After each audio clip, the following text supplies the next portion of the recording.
ഇസ്ലാമിക പണ്ഡിതന്മാർ പൊതുവിൽ ഹലാലും ഹറാമും നിർണ്ണയിക്കുന്നത് അവർക്ക് ആ വിഷയത്തിൽ ആക്സസ് ഉണ്ടോ എന്നുള്ളതിനനുസരിച്ചിട്ടാണ്. TV ഹറാമായിരുന്നു, ക്യാമറ ഹറാമായിരുന്നു, അതേപോലെ തന്നെ നമ്മുടെ വീഡിയോഗ്രാഫി ഹറാമുക്ക് മേലെ ഹറാമായിരുന്നു. എത്രത്തോളം എന്ന് ചോദിച്ചാൽ നിങ്ങളെ വീട്ടിലൊരു നിക്കാഹ് നടക്കുകയാണ്. അപ്പൊ ആ നിക്കാഹ് നടക്കുമ്പോൾ അവിടെ സ്റ്റിൽ ഫോട്ടോഗ്രാഫി ഉണ്ടെങ്കിൽ പോലും പള്ളിക്കെന്ന് മൗലിയർ വന്ന് നിക്കാഹ് ചെയ്തു തരൂല എന്ന് പറഞ്ഞിരുന്ന ഒരു കാലം കടന്നു വന്നിട്ടുണ്ട് നമ്മൾ. അതേപോലെ തന്നെ വീഡിയോഗ്രാഫിനെ കുറിച്ച് ആലോചിക്കുക പോലും പാടില്ല. കല്യാണം നടക്കുന്ന വീടിൽ നിക്കാഹുമായി കല്യാണവുമായി ബന്ധപ്പെട്ടോ വീഡിയോഗ്രാഫി ഉണ്ടെങ്കിൽ അവിടെ മൗലിയർ പോയിട്ട് പള്ളി കമ്മിറ്റിന്ന് പോലും ചിലപ്പോൾ ആളുകൾ വരൂല എന്ന് പറഞ്ഞിട്ട് കുടുംബത്തിലെ കല്യാണം ബഹിഷ്കരിക്കും. അവിടെയാണ് നമ്മൾ കോവിഡിന്റെ പശ്ചാത്തലത്തിലൊക്കെ സൂമിൽ കല്യാണം തന്നെ നടക്കുന്നത്. ഉസ്താദുമാർക്ക് സ്മാർട്ട് ഫോൺ കയ്യിൽ കിട്ടുന്ന കാലം വരെയും ഇന്റർനെറ്റ് ഉള്ള ഫോൺ ഹറാമായിരിക്കും. ഉസ്താദിന്റെ അല്ലെങ്കിൽ പള്ളി കമ്മിറ്റിയിലെ വലിയ ആചാര്യരുടെ വീട്ടില് കൊട ഡിഷ് ആന്റിന ഒക്കെ വരുന്ന സമയം വരേക്ക് TV കാണല് ഹറാമായിരിക്കും. ഞാൻ പറയാൻ ഉദ്ദേശിച്ച കാര്യം എന്താ വെച്ചാൽ ഞങ്ങളുടെ നാട്ടില് ഒരു ചെറിയ പെട്ടിക്കടയിൽ കുട്ടികൾ ക്യാരംസ് കളിക്കും. ഈ ക്യാരംസ് എങ്ങനെ കളിക്കുന്ന വെച്ചാൽ ഈ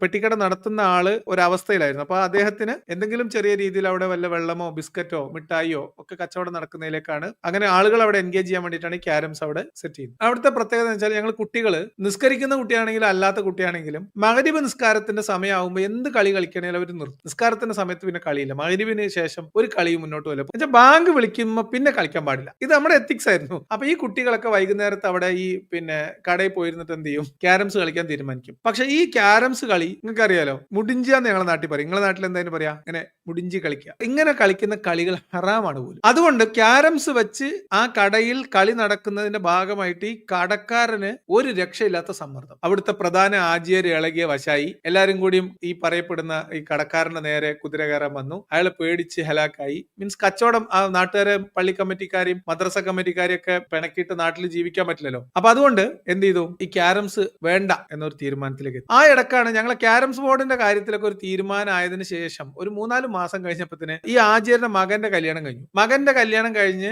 മരുവോള് വീട്ടിൽ വന്നപ്പോ വലിയ ആചാര്യം വീടൊക്കെ ആയിട്ടും വീട്ടിലൊരു TV ഇല്ലാത്തതിൽ ഒരു കുറച്ചിലായി. അങ്ങനെ ആചാര് മരുവകൾക്ക് വേണ്ടിയിട്ട് ഒരു TV സംഘടിപ്പിച്ച് കൊടുത്തു. അങ്ങനെ ഡിഷോ കേബിളോ ഒക്കെ വെച്ചിട്ട് TV വീട്ടിൽ ഓടാൻ തുടങ്ങി. അങ്ങനെ ഈ വിഡ്ഡിപ്പിട്ടി വീട്ടിൽ കിട്ടിയ ആചാർക്ക് ഇശാ മഗ്‌രിബിന്റെ അടിയിലെ സീരിയൽ വരെ ഹലാലായി. അതെന്താ കാരണം, വീട്ടിൽ പുതിയ മരുവളുണ്ട്, ഭാര്യയുണ്ട്, ഓൽക്കൊക്കെ സീരിയൽ ഭയങ്കര ഇഷ്ടമാണ്. അതിപ്പോ എന്താ ഓല് ഇശാ ബാങ്ക് കൊടുക്കുമ്പോൾ നിർത്തൂല ഉസ്താദെ, ബാങ്ക് കൊടുക്കണ കേൾക്കുമ്പോൾ തലയിൽ കൂടി മക്കനിടൂല ഉസ്താദെ, അപ്പൊ ഓല് പെണ്ണുങ്ങൾ ഇരുന്ന് കാണല്ലേ, അതിനിപ്പോ എന്താ കുഴപ്പം ഉസ്താദെ എന്ന ലെവലിലേക്ക്. അതായത് കുട്ടികൾ ക്യാരംസ് കളിക്കുന്നത് ഹറാമും വീട്ടില് ഭാര്യയും മരുവളും കൂടി കുത്തിയിരുന്നിട്ട് ഇശാ മഗ്‌രിബിന്റെ ഇടയിൽ ഞങ്ങൾ വീട്ടിലൊക്കെ ഇരുന്ന് മങ്കൂസ് മൗലൂദ് തോന്നുന്ന നേരത്ത് ഈ ആചാര്യന്റെ വീട്ടിൽ എന്താണ് സീരിയലായിരിക്കും. അപ്പൊ അത് ഹലാലായി. ഞാൻ പറഞ്ഞു വന്നത് ഇങ്ങനെയാണ് ഈ ഹലാല് ഹറാമൊക്കെ പ്രവർത്തിക്കുന്നത്.